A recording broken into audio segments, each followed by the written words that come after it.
আশীর্বাদ করবেন যেন ভুল ত্রুটি অবশ্যই হবে কিন্তু যেন কম হয়, আর তারক এবং আপনারা ঠাকুর যেন আমাকে ক্ষমা করেন।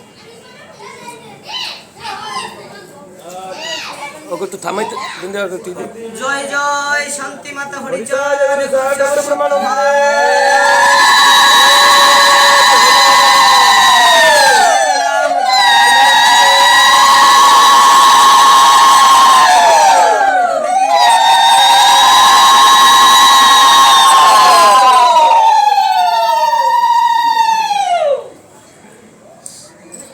দ্বিতীয় তরঙ্গ বন্ধ।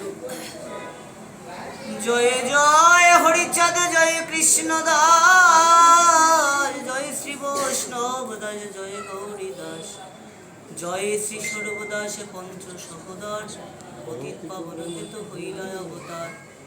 জয় জয় গুরুচাঁদ, জয় হীরামন, জয় শ্রী গোলক চন্দ্র, জয় শ্রী লোচন, জয় জয় দশরথ, জয় মৃত্যুঞ্জয়, জয় জয় মহানন্দ প্রেমানন্দময়, জয় নাট, জয় ব্রজ, জয় বিশ্বনাথ, দাস করে তারকেরে পরমাত্মসার।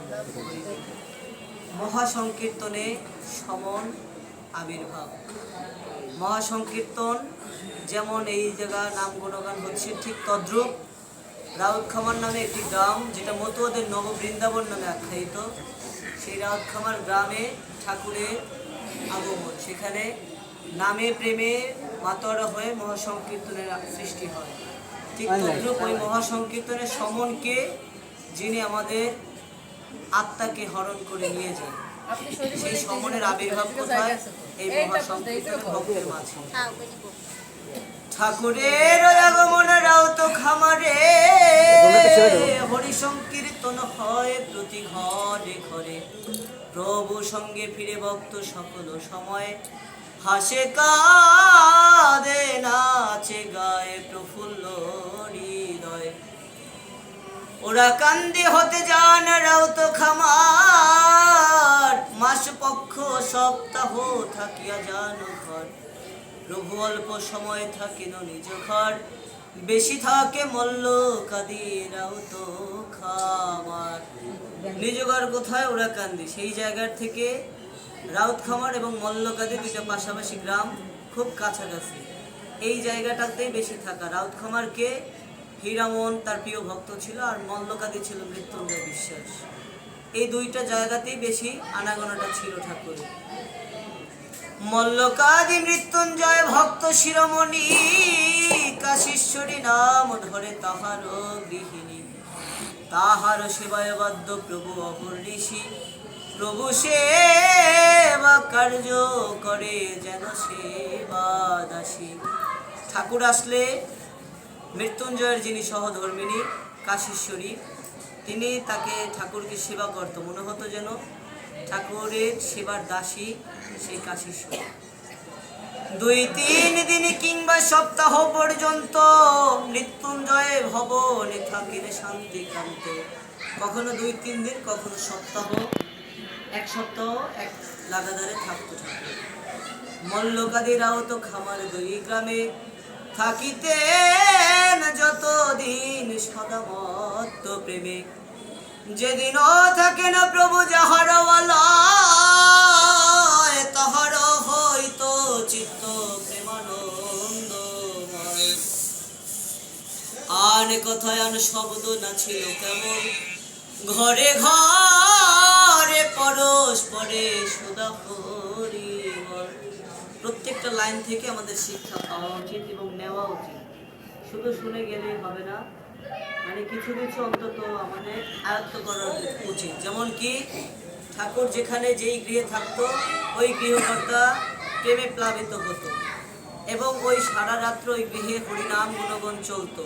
কোনো আন কথা আন শব্দ কারো মুখে থাকতো না। কিন্তু আমরা যদি কোনো সাধুর সঙ্গে যাই, আমাদের বেশি মনটা এবং মুখ, চোখ, কান সবসময় আন কথার দিকেই দৃষ্টিতে থাকে।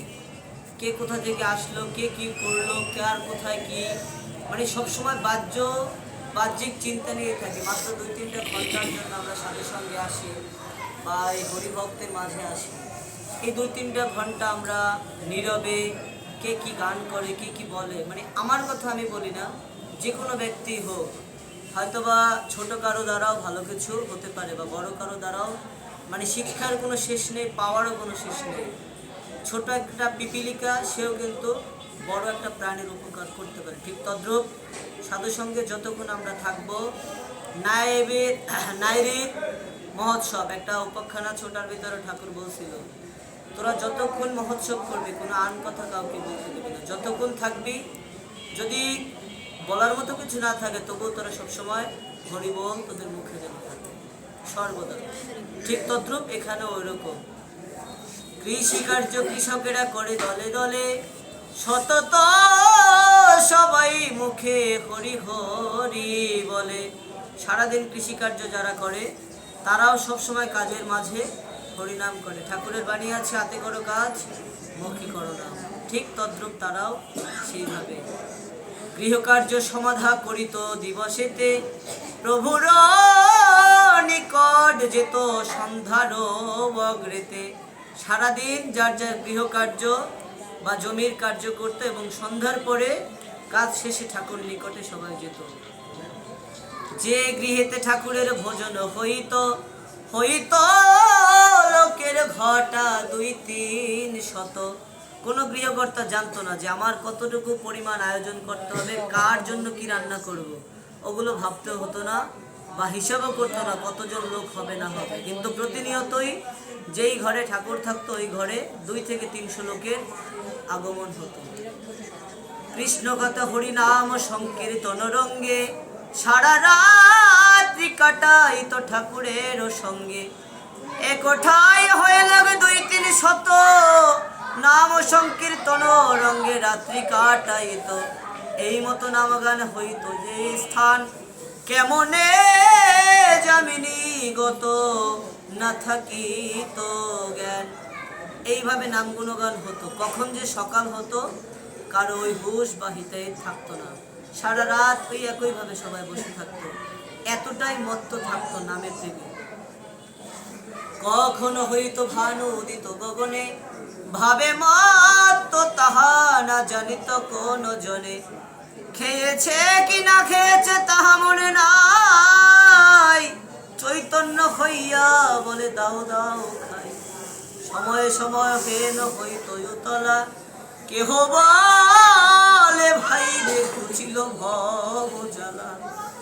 কেহ বলে পেয়েছি রে মনের মানুষ, কেহ বা হুশেতে বলে কেহ বা বেহুশ।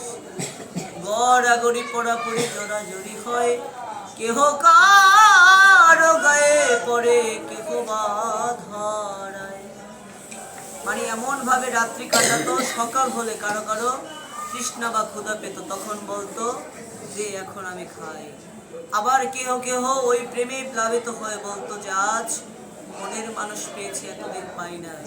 ঠিক তাই এই পতিত দলিত নির্যাতিত নিষ্পেষিত মানুষের একমাত্র অবতার বা দয়াল ভগবান এই হরিচাঁদ এবং গুরুচাঁদ ঠাকুর। এর আগে কখনোই এই শূদ্র নমশূদ্র জাতিদের, যাদেরকে চণ্ডাল নামে মানুষ গালি দিত, তাদের কান্না কখনো কেউই শুনেনি, যেটা বাস্তব কথা। কোনো কোথাও গ্রন্থে বা কোথাও প্রমাণ, মানে কান্না শোনা তো দূরের কথা, তারক না যেন প্রেমিককে বর্ষিনী ঘোষের একটা গানে আছে, সম্ভবত হরিসঙ্গীতি, যত শাস্ত্র গ্রন্থ অগণন, কোনো শাস্ত্রে পাওয়া যায় না নমশূদ্রের নিদর্শন। মানে কিভাবে ভগবানের উপাসনা করতে হবে বা তারে ডাকতে হবে, সেই নিদর্শন কোনো গ্রন্থে নেই। এই নমশূদ্রের হরিনাম করার অধিকার ছিল না, জিহবা কেটে দেওয়া হতো, গরম শিক দিয়ে, লোহায় গরম দিয়ে এরপরে জিহবায় শিক দেওয়া হতো। যদি শ্রবণ করা হতো কর্ণে সীসা ঢালা হতো। এমনও অত্যাচার হয়েছে, এই হরিগুরুচাঁদ ঠাকুর আসার পরেও এই অত্যাচার হয়েছে। অতএব তখন সবাই বলতে লাগলো যে আজ মনের মানুষ পেয়েছি, এর আগে আমাদের এই মনের মানুষ পাইনি। কান্না করেছি কিন্তু চোখ মোছার মানুষ ছিল না। আজ আমাদের এই দুঃখ মোচন করার অবতার বা মানুষ আমরা পেয়েছি। গড়াগড়ি পড়াপড়ি জড়াজড়ি হয়, কেহ কারো গায়ে পড়ে কেহ বা ধরায়, ঢলাঢলি ফেলাফেলি কোলাকুলি হয়, ধরাধরি করি কেহ কাহারে ফেলায়, কেহ বলে পড়িয়াছি আর উঠা নাই, পড়িয়াছি ভব কূপে তুলে নে রে ভাই, কেহ বলে কি সোনালি কহিলি কি রূপ, হরি প্রেম বাজারে কি আছে ভবকূপ, কেহ বলে কি কহিলি হারাইলি দিশে, এসেছে দয়াল হরি ভবকূপ কিসে, বিদ্রসে কেহ করে বীরত্ব প্রকাশ, কেহ বলে সমনের লেগেছে তরাস। এমনই নামে মত্ত হয়েছে, যেমন এখনো কিন্তু অনেকে মতুয়াদের গালাগালি দেয়, যখন ডঙ্কা নিয়ে লাফালাফি করে বা মানে মাতাম দেয়, তখন অনেকে বলে এমন মাতা মারছে এখন ওখানে দুই একজন মরবে বা পিড়ি পিড়ি হইবে। ঠিক ওই রকম এতই প্রেমে আচ্ছন্ন, প্রেমে প্লাবিত, মানে গড়াগড়ি জড়াজড়ি ফেলাফেলি কোলাকুলি, ঠিক ওই রকম অবস্থায় কেউ কেউ বলতেছে মনে হয় এখানে সমন এসেছে, অনেককে হয়তো নিয়ে যাবে।